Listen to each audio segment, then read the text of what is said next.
In 1998, we got another Rockman side game that was a very, very different experience. Rockman Super Adventure. The gameplay itself is a lot like Dragon's Lair, for those of you that are familiar with it. It's basically an interactive Rockman anime. At various points throughout the animated sequences, you'll see a little flash on one side of the screen or the other that indicates you should press a certain direction or the attack button. What's great is, unlike Dragon's Lair, if you didn't push the direction button or the attack button at the right time, all you got was a branch in the story. So instead of jumping over a ravine and fighting Gutsman on the other side, you'd fall into the ravine and you'd have to fight some minor enemies and continue your story from there. It's an amazing game with thousands of possible ways to go, lots of cool enemies, lots of endings. The combat for this game was first person and would give you a little set of crosshairs that you controlled with the D-pad, and then you had to shoot your weapons to try and take out the enemies that were coming at you. As always though, if you fought a boss and won, you could take their weapon and use it in further combat down the way. It was definitely a very different and unique form of Mega Man game, but very, very cool, and personally I thought it gave a lot of great storyline to the Mega Man series. Of course, no Mega Man series review would be complete without talking about the two arcade titles, Rockman the Power Battle and Rockman the Power Fighters. Released in very limited quantities in North America, I was fortunate enough to get my hands on one of the arcade boards for Mega Man the Power Battle. I love this game. It's all boss fights.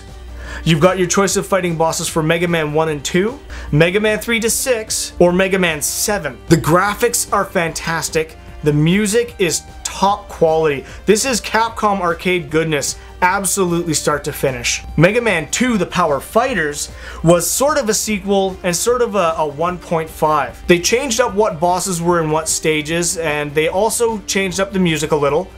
And they had more detailed ending sequences for each character, as well as adding Duo as a playable character. Again, they added a lot to the storyline with the ending sequences, especially for Bass, because this is where they hinted that Dr. Wily was the original creator of Zero for the X series. But of course, the X series is something we'll discuss another time. The NES wasn't the only home of 8-bit Mega Man games. The Game Boy got 5 of them as well. Titled Rockman World in Japan, they were called Mega Man 1 through 5 here. The first 4 were basically rehashes of the original Mega Man games. They had the same bosses, slightly different levels, and slightly more toned down music to fit onto the Game Boy, but otherwise fantastic games. Mega Man 5, however, was its own entirely new and different beast. It had all new bosses that were themed after the planets of the solar system. Mega Man 5 on the Game Boy also introduced a new pet character for Mega Man, Tango the Cat. It was the only game that he showed up in, but he was very, very helpful to you throughout the course of that game. Released in 2006, Mega Man Powered Up, known as Rockman in Japan, was a reboot of the original Mega Man game. It was, for all intents and purposes, the original Mega Man, except that it had upgraded graphics in a super deformed chibi style. The graphics were also 3D rendered, but still played on a 2D plane. I really liked the graphical reboot they did here, and I thought it was a fantastic game. But to make things a little more interesting for long-time series players, they introduced 2 new bosses and also gave us a level editor. That's right, you can create your own levels and upload them via the PSP's wireless network, download other people's levels, and try to play through them. Definitely an awesome little bonus feature for the Mega Man fans out there. Very, very cool. Now, I know a lot of people these days would love to play through the classic series again, but to be honest, trying to get the NES incarnations, especially on eBay or anywhere else, is quite expensive. But that's okay. All you have to do is try and find the Mega Man Anniversary Collection. It came out on the GameCube, the PS2, and the Xbox. And your PS3, 360, or Nintendo Wii should be able to play these. You can also download parts 1 to 3 on the Virtual Console for the Nintendo Wii. So, on top of all of the games that I've collected over the years, there were a few other bits and pieces I wanted to show you as well. First of all, a very, very big thank you to my good friend Splatter Trigger for sending me both the t-shirt I'm wearing now, as well as this awesome Mega Man t-shirt that has all of the 8-bit bosses on it. What a fantastic shirt. Serious big thanks. He also hooked me up with these awesome Retro Roto action figures and these urban vinyls. These are fantastic. Thank you so much. I seriously appreciate it. I also have my Mega Man 9 shirt because I absolutely had to get it when they launched them on the Capcom store. They're still available, so make sure you pick yours up. I've also got this awesome Mega Man and Proto Man hoodie. The E-Tank energy drink, a must-have for any diehard fan. They're on eBay and they're not that expensive. They taste a little bit citrusy. They're very, very cool though. There's also a North American Mega Man E-Tank energy drink with the iconic Blue Bomber and 8-bit glory on the front. Other spin-offs for the Mega Man series definitely has to include the very short-lived North American TV series. Clocking in at 26 episodes, each of them half an hour long. The opening had some stellar animation, although the quality of the animation on the show wasn't quite as high. This is sort of a debate point for a lot of Mega Man fans. Either they seem to love it or they seem to absolutely hate it. But either way, you can't deny the fact that it is inevitably a very, very big part of the series and a part of the storyline. Now, for those that weren't fans of the North American release animated series, there was also a series of OVAs released in Japan that you can buy on DVD here called Mega Man Upon a Star. In each of the OVAs, some kids are playing a Mega Man game and he manages to jump out of the TV and escape. Unfortunately, so does Wily, and Mega Man has to track him down and make sure he doesn't get away with all of his nefarious deeds. I remember when Mega Man 7 came out on the Super NES, I ended up making myself a custom controller. I painted up one of my original Super NES controllers in a dark blue, and then I cut out the picture of Mega Man in the jet armor from the instruction booklet from the rental store and stuck it on the front here.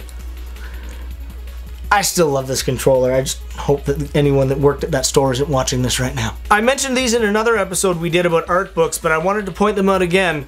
The Mega Man Official Complete Works and the R20 art books. Absolutely must-haves for diehard Mega Man fans. They have every scrap of classic series artwork you could ever want, and the North American release has English translations of all of Inafune's notes as well as little bits of information from the rest of the design teams. Very, very awesome things to have. Another little fun piece of memorabilia. The remote-controlled rush car from Rockman Battle and Chase. I picked this up on my very first trip to Japan. I found it, of all places, in a little grocery store's toy section.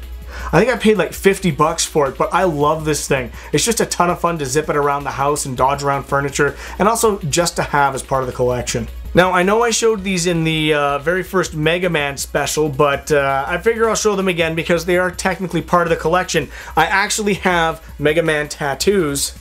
I've got Mega Man and Marvin the Martian on this shoulder, back to back with their guns blazing.